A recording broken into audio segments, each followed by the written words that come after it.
All right, here we are, another noon whistle. Hey, I got some special guests here today. We're without Chris Trottier. He had to be out of town, so I'm flying solo. So be nice to me because I'm trying to manage the technical side and the talking side, and I'm only good at one of those, and it's not the technical side. So, Well, you guys walked me through the technical problem I was having. yeah, well, we got you now, Chris. So we're glad we got you now, and we're gonna roll. So we're gonna talk all things summer Elkhorn.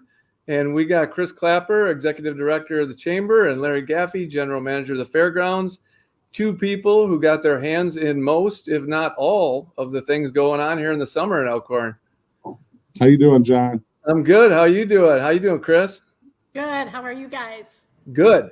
Hey, I want to jump right in. I noticed that there's another building at the Fairgrounds painted. Larry, what can you tell me about that?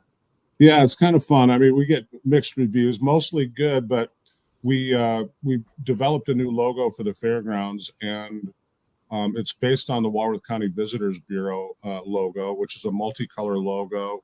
The colors represent just different aspects of Walworth County: water, trails, all of that.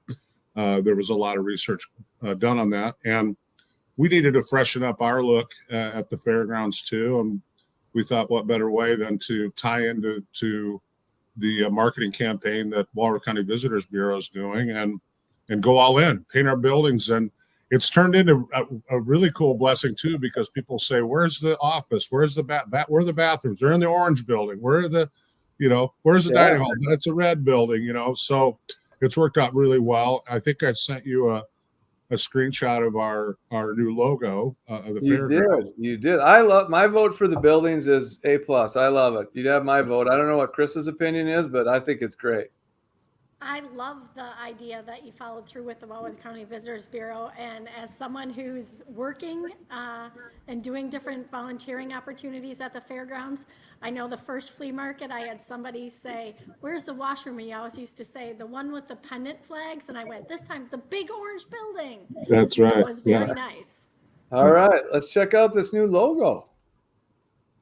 There it is. There it is. I like it. Yeah. It really brands us. It separates us from other event facilities, and we really do.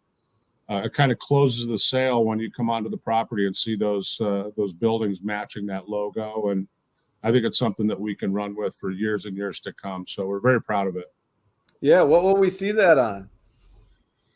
That logo's all over our website. You're going to start seeing it more on our, our souvenirs, T-shirts, that sort of thing. Anywhere you see a Fairgrounds thing, we're going to slowly transition out of the old logos and into this one consistent logo for the Fairgrounds. We always have a different logo for each fair. This year is our 175th anniversary of the Walworth County Fair, and of course we've got a special logo for that, and you can find that on our website as well. But we're super excited. 175 years, isn't that amazing? That is amazing. That is. That's really amazing. And not only 175 years, but Larry, congratulations to you. You've brought a lot of things here and a lot of people into our town, and a lot of people that do business here, and different opportunities for the people that live here. So thank you for your time here as part of that 175 years. Yeah, and I'm just a part of it. Of course, we've got a fantastic board of directors, the Walworth County Ag Society, and a lot of people don't realize and Chris, I got to thank Chris Clapper too for all the help that the Chamber of Visitors Bureau's done for us to try and get the word out about our events. But many people don't realize that the Walworth County Fairgrounds is privately owned, and most fairgrounds across the country are owned by some government entity, typically the county or the state, sometimes even the city, and we're not. And the county's not interested in running our facility, and I'm pretty sure the city isn't interested in it either. There are advantages to having a government-run facility, as far as keeping up the infrastructure and buildings and all of that sort of thing. You're kind of working with tax dollar money, but we're not. But the advantage to not having to utilize taxpayer money is that we're able to make decisions pretty quickly. And if challenges pop up, we can pretty much correct it quickly. if we have an opportunity pop up, we don't have to wait months and months and months for a decision to be made. We can just make it on our own.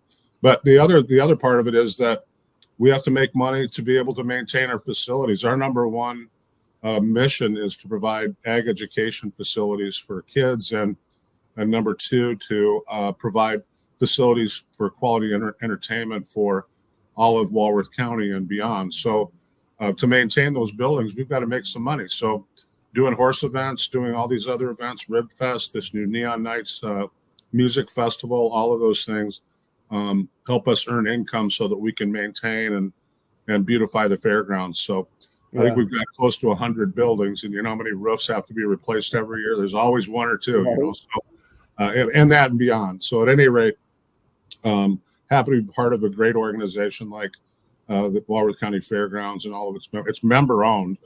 Right. Yeah. So proud and happy to be a part of that. Well, I think, you know, what's also unique, and Chris, you know, you and Larry have a great partnership as far as our Fairgrounds Chamber. I know Larry and Chris, my partnership through the schools and our school district with you guys is amazing.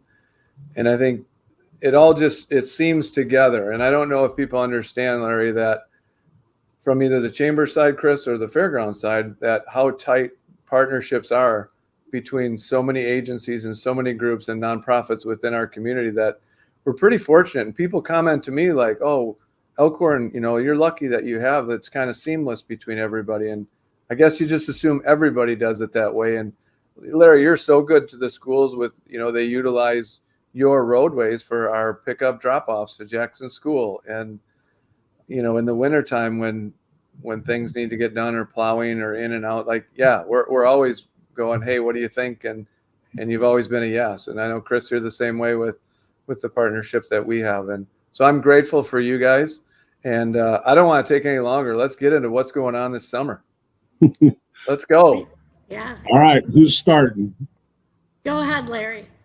All right. Let me pull up my event calendar here. So this month in June, we've already had this spring and summer. I guess it's not officially summer yet, but this spring we've a bunch of horse shows, a bunch of events. We had a circus here last week. We started kind of mid-April.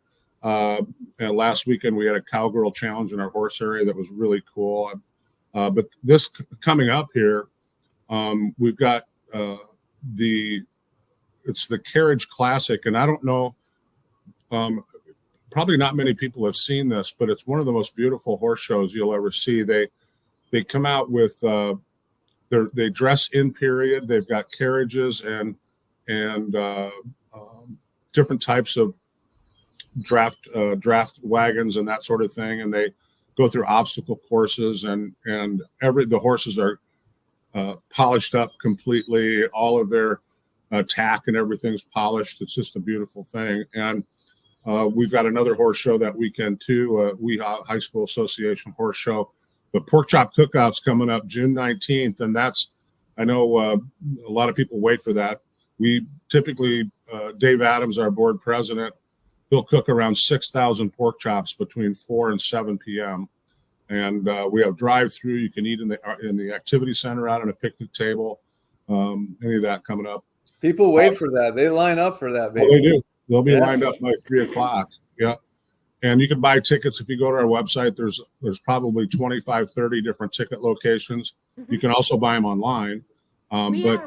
Too many outlets to kind of mention in this show, but check it out. Then we've got another big popular thing since the whole Yellowstone series came out. There's always been a ranch horse association, but it's really taken off.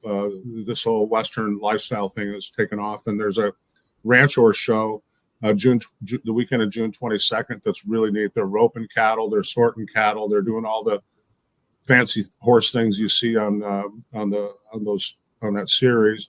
We got a mini horse show, and of course the antique flea market's coming up June 30th. So that's the second one, right? That's the second one.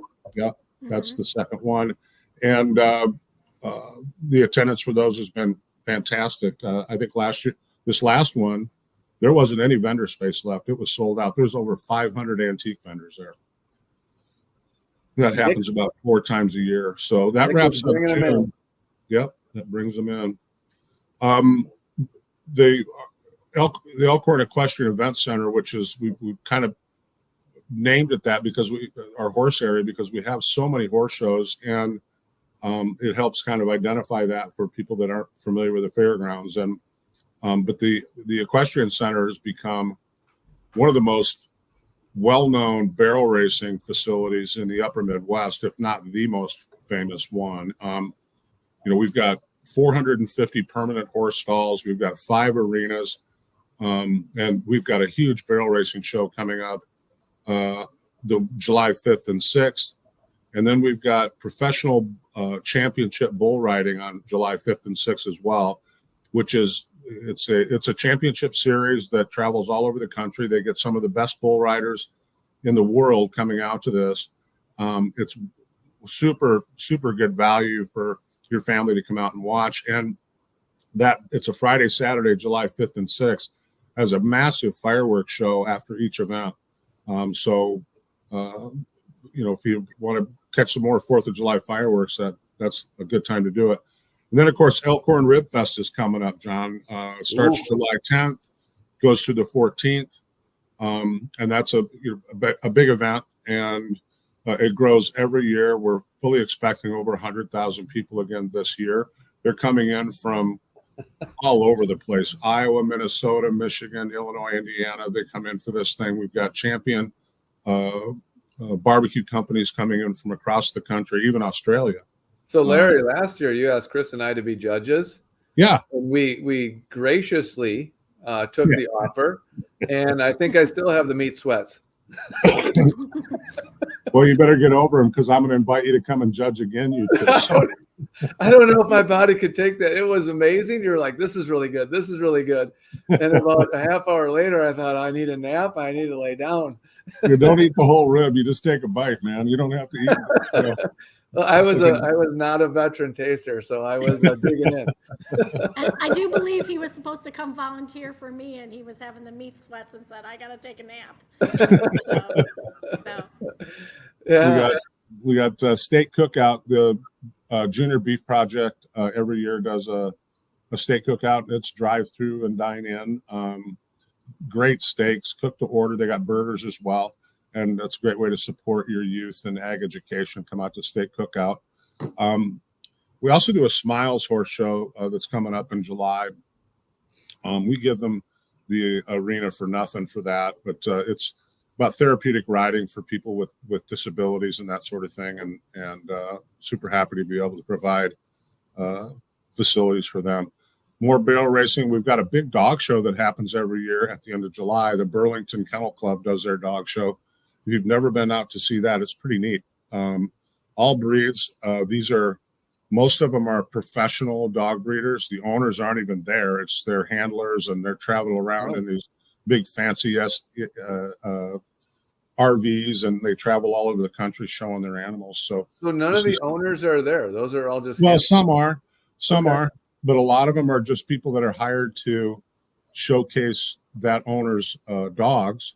And of course, they're all trying to get to Westminster somehow, or some of the giant international shows. But this is one that's well recognized and has some of the best dogs you'll find.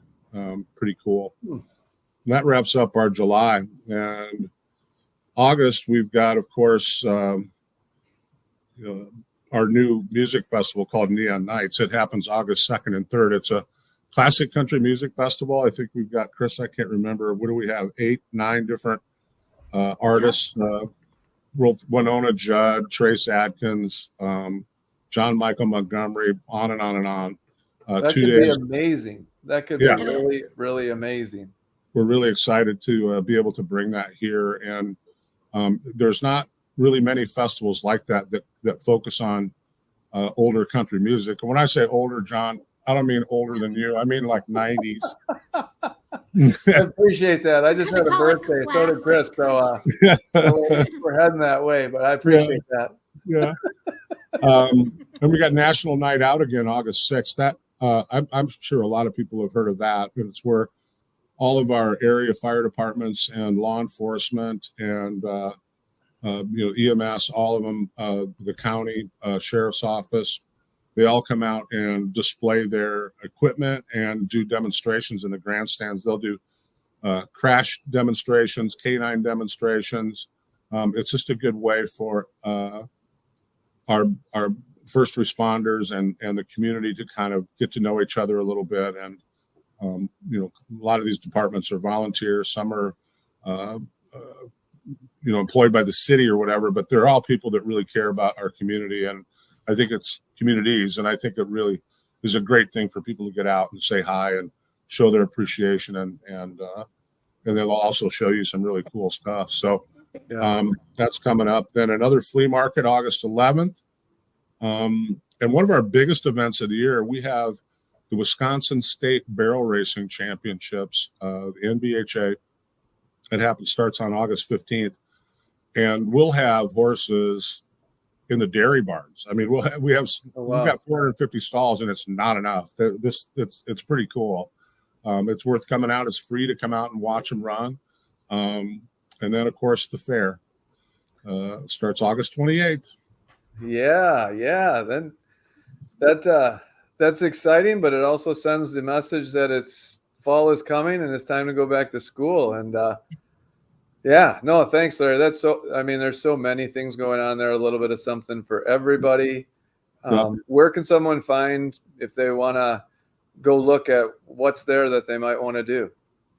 Go to our website and you can see, or our Facebook page, Walworth County Fairgrounds, and you'll see, if you look under our events, you'll see most things have a unique event page with more details on each one of those. And of course, our website, walworthcountyfairgrounds.com, the event calendar. And when you go to the event calendar and you hover over an event, it'll give you a little more description about what that event is, or if there's a link available to learn more and more details about each one of those, you'll be able to find it there. Okay. But the fair, I know everybody thinks, marks the end of summer. Well, you just got to go in with a positive attitude. We always call it one last summer smile, and then all the school fun starts. So, yeah. So, Chris, Yes. to add to that, Oh my. not to be second, but the chamber has all kinds of things going on already and things coming up, right? We do. Well, we kicked off in May with our food truck festival. Then Memorial Day weekend, we started out with our Saturdays on the Square, which runs through Labor Day, which is on Saturdays from 9 to 1. We have a variety of vendors, fresh fruit, bakery, craft, and some direct sale. We don't call it a farmer's market because it's just not farmers, that type of produce. You can find anything. I worked last Saturday at fresh squeezed lemonade, fresh strawberries. It was great. It's always fun to work those Saturdays for that short period of time and see people bustling around downtown. So unfortunately, we got a little rain. So, it's rain or shine. People do stick it out. So that's always fun for us. But So, Chris, you also play a role in so many of these events, especially like Rib Fest and that at the fairgrounds, right? The chamber plays a role there. we do, and that is an amazing partnership that the Elkhorn Chamber has with the Walworth County Fairgrounds. We facilitate organizing volunteers for Larry or the fairgrounds to work different tasks, whether it be ticket ambassadors, welcoming people, or working behind the scenes, distributing beverages or whatever Larry needs to be done. But the amazing thing that this does for the community is we work with nonprofit groups, and the fairgrounds is gracious enough to make a donation back to that nonprofit for their hours worked. It's a great way for them to get exposure. We always tell them to wear their wares. If it's an organization, if they have a t-shirt or have t-shirts made, promote themselves, and then always be a fine ambassador of the Elkhorn area. And Kate and I love that part of it, and we enjoy doing it every year for the fairgrounds and for Larry and his staff. We enjoy it, and we have fun doing it. You know, Chris, I think we counted a couple years ago, there were 55 nonprofits Yep. that earned pretty big paychecks being involved at things at the fairgrounds. And Chris and the chamber and Kate are instrumental in getting those groups in. And we're really happy that we're able to partner with all those nonprofits. And it creates a great economic impact on the community too. It does. Yeah. And the partnerships and networking, it goes back to what we're talking about at the beginning of how so many things are meshed together. And I don't know if people always realize that or understanding it. And Larry, when you were talking, I started thinking like the pork chop cookout. Well, how great is it that all the potatoes are boiled at the Elkhorn Middle School, and your people come over and some of our cooks, meet them there, and then all the economic impact for the schools of all the events you bring, because we surround the fairgrounds. There's parking opportunities for our clubs and sports and everybody to park cars and make money. I don't know of a lot of schools that have that, right? Where it's like we have this fundraiser right in the middle of our kind of middle school district office and high school campus. And it supports a lot of our extracurricular stuff and clubs. Yeah, very good. And you guys, you allow us to use some of the rooms in school, your locker rooms and things for entertainers sometimes, I think last year we had our Wizard of Oz cast of characters was using one of your rooms so that they could go change or cool off or whatever it might be. And it's a great partnership. It is. And I was just thinking, we talked recently kind of reviewing the severe weather for the campgrounds at the fairgrounds that, the schools being a shelter. And so, I just don't know if people understand and we're a small portion of what's intertwined in Elkhorn, but there is so much of that. It just makes good things happen. Yeah. Great. Well, hey, anybody got anything else to add? Because we are winding down. We went a little bit over, but that's okay because it's all about Elkhorn. Well, all I can say is for Elkhorn and all the events, visit the elkhornchamber.com or our Facebook page, the Park and Rec, all of their information, the library. Let me see. I have some papers here. The Holton Band concert, the pool opens, and the library. Did you guys know that they have a Lego club? I think I'm going to go over there and play Legos. I did not. And we can learn how to sew. You can paint at the library. All these fun things. We're just a resource for those calendar of events. And hold on to your hats, boys and girls. The chamber is turning 50 in September. Wow, the chamber is just a little bit older than you. You're so funny. On September 19th, which September is also the Chamber of Commerce month, we will be having an open house. It's a Thursday night. We invite the public, and then we will be having a private event afterwards, a ticketed event for some special guests. But we look forward to celebrating our 50th birthday the month of September. Congratulations. Yeah. That'll be fun. Well, thank you guys for your time. I know you're both busy. But I wanted to get the word out that all the great things that are going on and all the great things you guys are doing. Thank you guys for your friendship and professional friendships and all that. So on that note, unless anybody's got a quick closing, I'm going to blow the whistle. Oh, have a good time. Thanks, John. Thanks. Yeah, Larry. thank you guys.